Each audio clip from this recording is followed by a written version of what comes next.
Pemirsa, polisi menangkap satu lagi pengeroyok polisi yang membubarkan balapan liar di Jalan TB Simatupang, Jakarta Selatan. Tersangka sempat buron selama sepekan. Keren juga lah rame-rame. Kalau berani rame-rame dulu. Setelah buron lebih dari sepekan, polisi akhirnya menangkap MAR alias Penyok, pengeroyok Aibtu Suhardi. Polisi yang sedang membubarkan balap liar di Jalan TB Simatupang, Jakarta Selatan. Pelaku ditangkap di kawasan Sunter, Jakarta Utara oleh tim gabungan kepolisian dari Jatantras Polda Metro Jaya, Polres Metro Jakarta Selatan, dan Polres Depok. Polisi menyebut pelaku merupakan otak dari peristiwa pengeroyokan serta sebagai penyelenggara aksi balap liar. Menyimpulkan sementara dia merupakan salah satu pelaku utama baik pada konteks pengeroyokan terhadap anggota Polri yang ada maupun penyelenggaraan balapan liar yang melatar belakangi peristiwa itu. Pelaku pernah menjadi narapidana dengan kasus yang sama hingga menyebabkan orang meninggal dunia pada 2019 lalu. Nah, kan gua kata lo. Sebelumnya, polisi menangkap sejumlah orang yang terlibat pengeroyokan Aibtu Suhardi. Dari penangkapan tersebut, 3 orang jadi tersangka dan terancam penjara 5 tahun.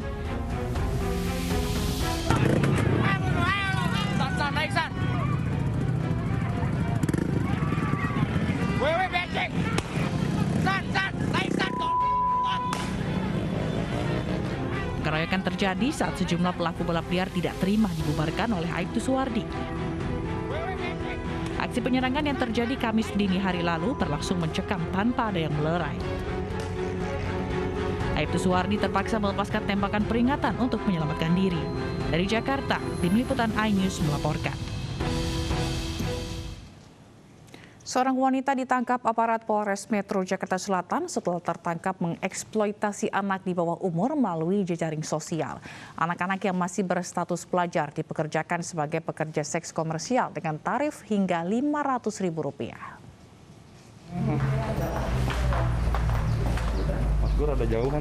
Perempuan inisial AWR 20 tahun ini merupakan tersangka perdagangan anak di bawah umur yang berhasil ditangkap aparat Polres Metro Jakarta Selatan. Pelaku menampung anak-anak di bawah umur untuk dipekerjakan sebagai pekerja seks komersial yang diperjualbelikan di media sosial micet dengan tarif Rp300 hingga Rp500.000. Pengungkapan kasus ini berawal saat seorang warga melaporkan anak yang masih berusia 15 tahun kabur dari rumah. Setelah penyelidikan, polisi mendapatkan foto anak tersebut di jejaring sosial micet yang dipekerjakan sebagai pekerja seks komersial. Polisi akhirnya bisa menangkap pelaku muncikari dan mengamankan korban yang ditampung di apartemen pelaku. Polisi juga mengamankan pakaian korban, alat kontrasepsi, pil KB, handphone, dan uang tunai. Kita melakukan upaya penyelidikan, boleh dikatakan dengan cara memancing, sehingga kemudian diketahui bahwa anak tersebut ditampung dan diinapkan di paling tidak ada 2 apartemen di wilayah Kalibata dan di wilayah Jagakarsa. Atas temuan tersebut kemudian kita kembali mendalami sehingga diperolehlah satu kesimpulan tentang terjadinya tindak pidana eksploitasi secara seksual terhadap anak tersebut. Polisi masih terus melakukan pengembangan terhadap kasus ini dan diperkirakan masih banyak korban yang dieksploitasi tersangka. Tersangka ini dijerat pasal tentang perlindungan anak dan tindak pidana perdagangan orang dengan ancaman 10 tahun kurungan penjara. Dari Jakarta, Sofyan Firdaus, iNews melaporkan. Seorang pria mendatangi lapas kelas 2B Tasikmalaya, Jawa Barat dan menggedor pintu gerbang lapas. Aksi ini dilakukan karena kesal anaknya melanggar PPKM di Bui bersama narapidana umum lainnya.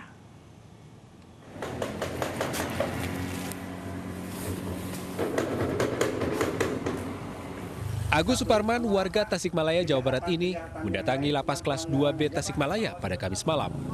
Dengan emosi, Agus menggedor-gedor gerbang lapas. Agus marah karena anaknya yang melanggar PPKM darurat dibui bersama narapidana kasus kriminal lainnya. Nah, awalnya tidak nyaman, terus saya langsung klarifikasi, langsung ngegebrak-gebrak itu pintu rutan itu Pak, lapas Kota Tasik. Alhamdulillah dari lapas itu mengizinkan saya untuk menjenguk anak saya dan diizinkan adiknya masuk ke ruangan lapas untuk menengok kakaknya sendiri, malah sampai di videoin juga. Sebelumnya, anak Agus Suparman, Asep Lutfi, ditangkap karena berjualan kopi melebihi jam operasional yang ditentukan selama PPKM darurat. Asep divonis bersalah melalui sidang virtual di Pengadilan Negeri Tasikmalaya Selasa lalu. Asep memilih hukuman penjara selama 3 hari ketimbang membayar denda 5 juta rupiah. Asep sendiri tak menyangka akan dipenjara di Lapas 2B Tasikmalaya.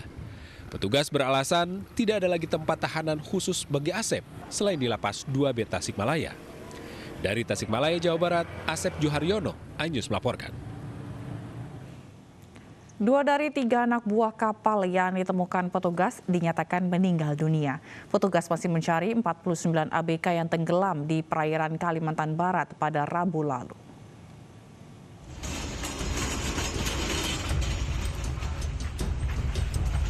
Dua anak buah kapal yang tenggelam di perairan Muara Pemangkat, Kalimantan Barat ditemukan meninggal dunia. Jasad kedua ABK ditemukan di Kecamatan Palo, Kabupaten Sambas. Jasad keduanya pun dibawa ke rumah sakit untuk autopsi.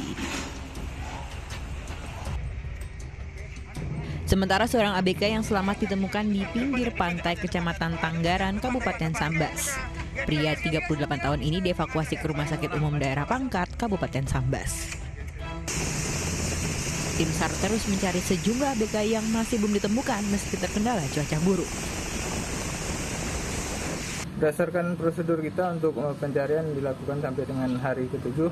Apabila tidak ada tanda-tanda akan ditemukan, kemungkinan operasi akan ditutup. Dan operasi dapat dibuka kembali apabila terdapat kemungkinan yang terjadi di lapangan yang bisa untuk ditemukan korban, kita buka lagi untuk operasi SAR. Untuk kendala saat ini, kemarin cuaca cukup ekstrim, jadi kita agak menunggu cuaca lebih cerah baru kita melaksanakan operasi SAR lagi.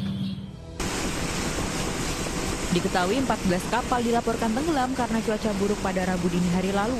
Peristiwa ini terjadi di 3 lokasi berbeda dengan total 136 ABK, 80 orang selamat, 7 orang meninggal, dan 49 orang dalam pencarian. Dari Sambas, Kalimantan Barat, UU Yuniar, iNews melaporkan. Seorang pria warga negara asing asal Malaysia yang berprofesi sebagai relawan kesehatan malam tadi ditemukan tewas di sebuah kamar hotel di kawasan Kebon Kacang, Tanah Abang, Jakarta Pusat. Proses evakuasi jenazah korban dilakukan dengan standar penanganan COVID-19 karena dari hasil tes usap korban dinyatakan reaktif.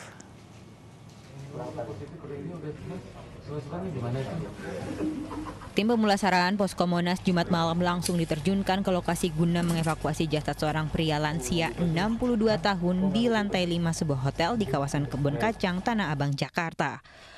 Proses pemulasaraan dilakukan dengan standar penanganan COVID-19 karena dari hasil tes usap, korban dinyatakan reaktif.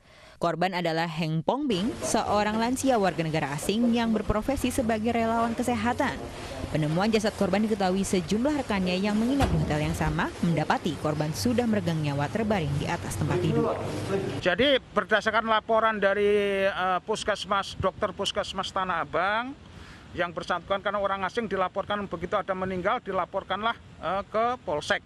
Jadi Polsek kemudian Polsek menghubungi dokter Puskesmas, setelah dicek ternyata dinyatakan positif COVID. Dari hasil penyelidikan yang dilakukan polisi juga tidak ditemukan adanya tanda-tanda penganiayaan. Mengingat hasil tes usapnya reaktif, maka Kapolsek Metro Tanah Abang menduga jika korban memiliki riwayat penyakit jantung yang membuat meninggal dunia karena terpapar COVID-19.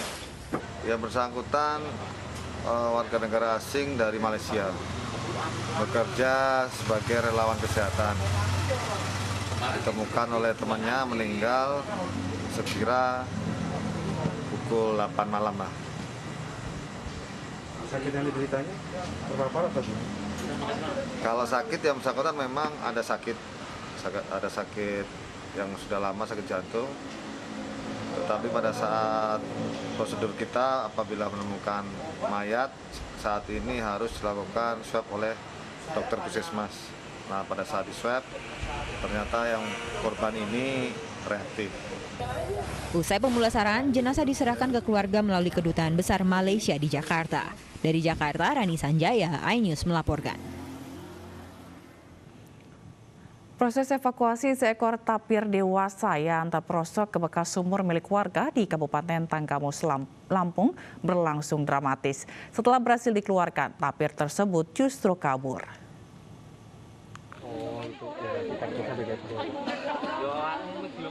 Seekor tapir ditemukan terjebak di lubang sumur dengan kedalaman 1,5 meter di Pekon Gisting Bawah, Kabupaten Tanggamus, Kamis siang. Tapir tersebut diduga telah terjebak sejak Rabu malam. Warga yang semula mengira hewan ini adalah babi hutan melapor ke tim BKSDA Lampung. Tim gabungan membutuhkan waktu 2 jam untuk membantu tapir keluar dari lubang dengan memperbesar jalur keluar. Tapir sulit keluar lantaran bobotnya yang mencapai 250 kg. Semula tapir akan dipindahkan ke kandang transit sebelum dilepas liarkan, namun gagal. Ini tidak jadi masalah juga menurut saya, ini memang habitatnya. Dan kita lihat tadi memang dia lepas dalam kondisi yang sehat, survive. Dan sebelum lepas tadi juga sudah kita kasih perlakuan minum, kemudian kita kasih makan dan lain sebagainya. Tapir adalah satwa liar yang termasuk dalam kategori langka dan dilindungi pemerintah. Warga diminta untuk tidak memburu atau menyakiti hewan tersebut. Dari Tanggamus, Lampung, Indra Siregar, iNews melaporkan. Kita kembali ke informasi mancanegara, pemirsa. Dari seluruh vaksin yang telah mendapat lampu hijau WHO dan regulator tiap negara, mana yang paling ampuh melawan varian Delta? Riset menunjukkan tidak semua vaksin memicu respon kekebalan yang sama, meski ahli medis tetap sarankan vaksin apapun lebih baik daripada tidak vaksinasi sama sekali. Varian Delta yang kini mengganas di penjuru dunia kadang juga menulari orang yang telah divaksinasi melawan COVID, termasuk juga di Israel. Tapi infeksi tersebut umumnya memunculkan gejala-gejala ringan. Kesimpulannya, vaksin tetap ampuh mencegah sakit parah dan kematian.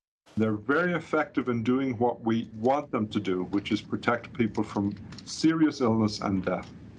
Kondisi serupa terlihat di negara bagian AS yang warganya tak banyak tervaksinasi, termasuk Alabama, Arkansas, Louisiana, dan negara bagian asal Bill Powderly, Missouri.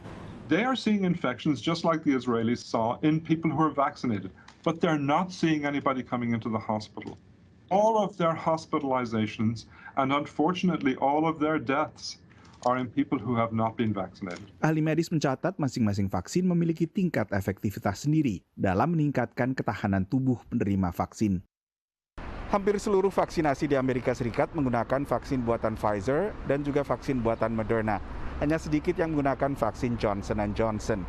Vaksin buatan Pfizer dan Moderna kebetulan adalah vaksin yang tidak seperti vaksin lainnya, tidak dibuat dari virus yang diperlemah, tapi menggunakan teknologi mRNA atau RNA duta yang memicu penciptaan antibodi oleh tubuh penerimanya. Menurut sejumlah penelitian termasuk oleh Imperial College London, vaksin mRNA memicu penciptaan antibodi paling tinggi. Disusul vaksin faktor viral seperti buatan Johnson & Johnson, AstraZeneca, dan Sputnik V. Vaksin viral vector ini dibuat dari virus lain yang diperlemah dan menjadi vektor. Sementara vaksin melibatkan virus corona diperlemah buatan Tiongkok, yaitu Sinovac dan Sinopharm, ditemukan paling sedikit memicu pembuatan antibodi. Semua vaksin yang digunakan saat ini menghasilkan antibodi, tapi melawan varian baru, vaksin yang paling mendongkrak terbentuknya antibodi adalah yang paling efektif. Maybe with the slightly less powerful vaccines, which aren't inducing quite such a strong immune response, the Delta agent is starting to break through, still maintaining some protection against the more severe end of disease, but it's clearly a sort of sliding scale now. Sementara itu, Pfizer, Moderna, AstraZeneca, J&J, serta Sputnik V juga lebih banyak memunculkan T-cell alias limfosit T. A backup immune response, like a T-cell response, are going to provide better protection against diverse variants viral variants than an inactivated vaccine that only induces antibodies. Tapi Fuller menyatakan suntikan Sinopharm dan Sinovac fungsinya mirip vaksin flu yang selama ini digunakan. Tak sempurna menangkal COVID tapi lebih baik daripada tidak divaksinasi sama sekali. I hear somebody gets a vaccine, they say, well, I'm never going to take it again because I got sick anyway. And my response is always this, is that, you know what, you would have been a lot sicker potentially in the hospital if you hadn't gotten the vaccine. Vaksin apapun yang disediakan, ahli medis menyarankan segera saja vaksinasi guna mencegah sakit parah akibat COVID. Dari Washington DC, Nova Purwadi dan tim VOA. Sementara di sebagian besar Amerika Serikat, kasus positif COVID-19 meningkat seiring melambatnya vaksinasi warga Amerika Serikat. Ini memunculkan peluang baru mengganasnya varian Delta yang lebih menular. Pekerja medis pun berpacu menggalakkan vaksinasi, sementara Amerika Serikat meningkatkan bantuan vaksin bagi negara lain. Missouri menjadi salah satu hotspot pandemi COVID di Amerika Serikat. Varian Delta yang kini menjadi varian dominan di AS membuat rumah sakit setempat kewalahan. The numbers are way down from where we were at our peak, but the numbers are going up, which is concerning when you take a look at the Delta variant going around in the state of Missouri. The hospitals are full, our staff are tired. Kondisi serupa terlihat di Alabama, negara bagian yang seperti Missouri, warganya juga tak banyak tervaksinasi. We can't say what's going to come next. With our low vaccination rate and this rapid increase in Delta cases, I fear that there could be a new variant that is actually formed here in Alabama. Breakthrough infection atau penularan virus corona ke orang yang telah tervaksinasi masih terjadi, tapi COVID parah hingga menyebabkan kematian praktis ditemui pada pasien tak tervaksinasi saja. And I think we can expect to see hospitalizations rise. We'll probably see deaths go up, although not to the same extent because we have more people who are vaccinated. But it is concerning. Things are not trending in the right direction, at least in this country. Sejumlah penelitian termasuk oleh Imperial College London dan sebuah penelitian di Hong Kong yang dimuat The South China Morning Post menyebutkan bahwa vaksin mRNA atau RNA duta seperti Pfizer dan Moderna lebih ampuh memicu pembuatan antibodi, dan Pfizer serta Moderna adalah yang paling banyak digunakan di AS. There's no evidence that we have right now that the current vaccines that are at least being used in the U.S. are any less effective against the Delta variant, right? So current variants. Will this immunity decline over time? Yes, we don't know how much, right? Sebaliknya, vaksin dari virus yang dinonaktifkan seperti buatan Tiongkok tak banyak menciptakan antibodi dan akibatnya kurang ampuh. Pemirsa, lindungi keluarga Anda dengan mengetatkan protokol kesehatan 3M karena saat ini penularan COVID-19 semakin meningkat. Jangan lupa untuk selalu memakai masker, menjaga jarak, dan menjauhi kerumunan, mencuci tangan di air mengalir. Serta dukung program vaksinasi pemerintah demi terjadinya kekebalan kelompok agar pandemi segera berakhir. Akhirnya saya Fazilah Khairunisa undur diri. Terima kasih atas kebersamaan Anda. Selamat beraktivitas dan sampai jumpa.